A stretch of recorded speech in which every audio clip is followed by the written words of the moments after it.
जय श्री कृष्ण। श्रीमद् भगवद गीता के चतुर्थ अध्याय का श्लोक दूसरा। एवं परंपरा प्राप्त मिमं राजर्षयो विदुः स काले नेह महता योगो नष्टः परम तप। हे परम तप, इस तरह परंपरा से प्राप्त इस कर्म योग को राजर्षियों ने जाना, परंतु बहुत समय बीत जाने के कारण वह योग इस मनुष्य लोक में लुप्त प्राय हो गया। एवं परंपरा प्राप्त मिमं राजर्षयो विदु। सूर्य, मनु, इक्ष्वाकु आदि राजाओं ने कर्मयोग को भली भांति जानकर उसका स्वयं भी आचरण किया और प्रजा से भी वैसा आचरण कराया। इस प्रकार राजर्षियों ने इस कर्मयोग की परंपरा चली। यह राजाओं यानी कि क्षत्रियों की खास निजी विद्या है, इसलिए प्रत्येक राजा को यह विद्या जाननी चाहिए। इसी प्रकार परिवार, समाज, गांव आदि के जो मुख्य व्यक्ति है उन्हें भी यह विद्या अवश्य जाननी चाहिए।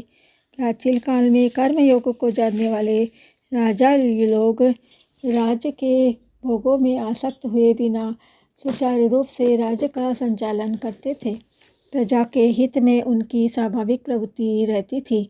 सूर्यवंशी राजाओं के विषय में महाकवि कालिदास लिखते हैं, प्रजानामेव भूत्यर्थ सताभ्यो बलिमगृहीत सहस्त्रगुण मुत्सृष्टु मादते ही रसम रवि। वे राजा लोग अपनी प्रजा के हित के लिए प्रजा से उसी प्रकार कर लिया करते थे जिस प्रकार सहस्त्र गुना बनाकर बरसाने के लिए ही सूर्य पृथ्वी से जल लिया करते हैं। तात्पर्य है कि वे राजा लोग प्रजा से कर आदि के रूप में लिए गए धन को प्रजा के हित में लगा देते थे। अपने स्वार्थ में थोड़ा भी खर्च नहीं करते थे। अपने जीवन निर्वाह के लिए वे अलग खेती आदि काम करवाते थे। कर्मयोग का पालन करने के कारण उन राजाओं की विलक्षण ज्ञान और भक्ति स्वतः प्राप्त थी। यही कारण था कि प्राचीन काल में बड़े बड़े ऋषि भी ज्ञान प्राप्त करने के लिए उन राजाओं के पास जाया करते थे। श्री वेदव्यास जी के पुत्र शुकदेव जी भी ज्ञान प्राप्ति के लिए राजर्षि जनक के पास गए थे। छांदोग्योपनिषद के 5वें अध्याय में भी आता है कि ब्रह्म विद्या सीखने के लिए 6 ऋषि एक साथ महाराज अश्वपति के पास गए थे। तीसरे अध्याय के 20वें श्लोक में जनक आदि राजाओं को और यहाँ सूर्य, मनु, इक्ष्वाकु आदि राजाओं को कर्मयोगी बताकर भगवान अर्जुन को मानो यह लक्ष्य कराते हैं कि गृहस्थ और क्षत्रिय होने के नाते तुम्हें भी अपने पूर्वजों के वंश के अनुसार कर्मयोग का पालन अवश्य करना चाहिए। इसके अलावा अपने वंश की बात अपने में आनी सुगम भी है, इसलिए आनी ही चाहिए। सकाले नेह महता योगो नष्टः। परमात्मा नित्य है और उनकी प्राप्ति के साधन कर्म योग, ज्ञान योग, भक्ति योग आदि भी परमात्मा के द्वारा निश्चित किए होने में नित्य है, अतः इनका कभी अभाव नहीं होता। ना भावो विद्यते सतः। ये आचरणों में आए हुए न दिखने पर भी नित्य रहते हैं। इससे यहाँ आए नष्ट पद का अर्थ लुप्त अप्रकट होना ही है, अभाव होना नहीं। पहले श्लोक में कर्मयोग को अव्ययम अर्थात अविनाशी कहा गया, अतः यहाँ नष्ट पद का अर्थ और कर्मयोग का भाव माना जाए तो दोनों ओर से विरोध उत्पन्न होगा कि यदि कर्मयोग अविनाशी है तो उसका अभाव कैसे हो गया, और यदि इसका अभाव हो गया तो अविनाशी कैसे। इसके सिवाय आगे के तीसरे श्लोक में भगवान कर्मयोग को पुनः प्रकट करने की बात कहते हैं। यदि उसका अभाव हो गया होता तो पुनः प्रकट नहीं होता। भगवान के वचनों में विरोध नहीं आ सकता। इसलिए यह नष्ट पद का तात्पर्य है कि इस अविनाशी कर्मयोग के तत्व का वर्णन करने वाले ग्रंथों का और इसके तत्व को जानने वाले तथा इसे आचरण में लाने वाले श्रेष्ठ पुरुषों का इस श्लोक में अभाव सा हो गया है। वहाँ से जो बात कही जाती है वहाँ से इस परंपरा से जितनी दूर चली जाती है उतना ही उसमें स्वतः अंतर पड़ता जाता है। यह नियम है।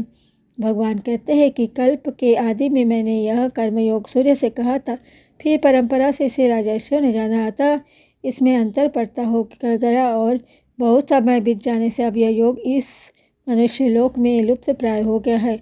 यही कारण है कि वर्तमान में इस कर्मयोग की बात सुनने तथा देखने में बहुत कम आती है।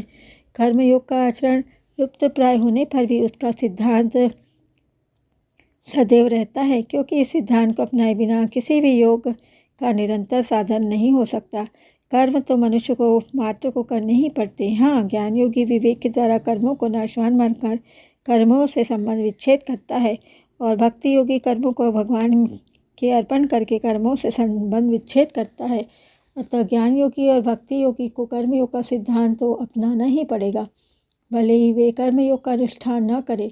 तात्पर्य यह है कि वर्तमान में कर्मयोग लुप्त प्राय होने पर भी सिद्धांत के रूप में विद्यमान ही है। वास्तव में देखा जाए तो कर्मयोग में कर्म लुप्त नहीं है, प्रत्युत कर्मों का प्रभाव अपनी ओर होने से योग ही लुप्त हुआ है। तात्पर्य है कि जैसे संसार के पदार्थ कर्म करने से मिलते हैं, ऐसे ही परमात्मा भी कर्म करने से मिलेंगे। यह बात साधकों के अंतःकरण में इतनी दृढ़ता से बैठ गई है कि परमात्मा नित्य प्राप्त है, इस वास्तविकता की ओर उसका ध्यान ही नहीं जा रहा है। कर्म सदैव संसार के लिए होते हैं और योग सदैव अपने लिए होता है। योग के लिए कर्म करना नहीं होता, वह तो स्वतः सिद्ध है। अतः योग के लिए यह मान लेना कि वह कर्म करने से होगा, यही योग का लुप्त होना है। मनुष्य शरीर कर्मयोग का पालन करने के लिए है, अर्थात दूसरों की निस्वार्थ सेवा करने के लिए ही मिला है। परंतु आज मनुष्य दिन रात अपनी सुख सुविधा सम्मान आदि की प्राप्ति में लगा हुआ है। स्वार्थ के अधिक बढ़ जाने के कारण दूसरों की सेवा की तरफ उसका ध्यान ही नहीं है। इस प्रकार जिसके लिए मनुष्य शरीर मिला है, उसे भूल जाना ही कर्मयोग का लुप्त होना है। मनुष्य सेवा के द्वारा पशु पक्षी से लेकर मनुष्य, देवता, पितर, ऋषि, संत, महात्मा और भगवान को अपने वश में कर सकता है, परंतु सेवा भाव को भूलकर मनुष्य स्वयं भोगों के वश में हो गया, जिसका परिणाम नरकों में तथा 84 लाख योनियों में पड़ जाना है। यही कर्मयोग का छिपना है। जय श्री कृष्ण।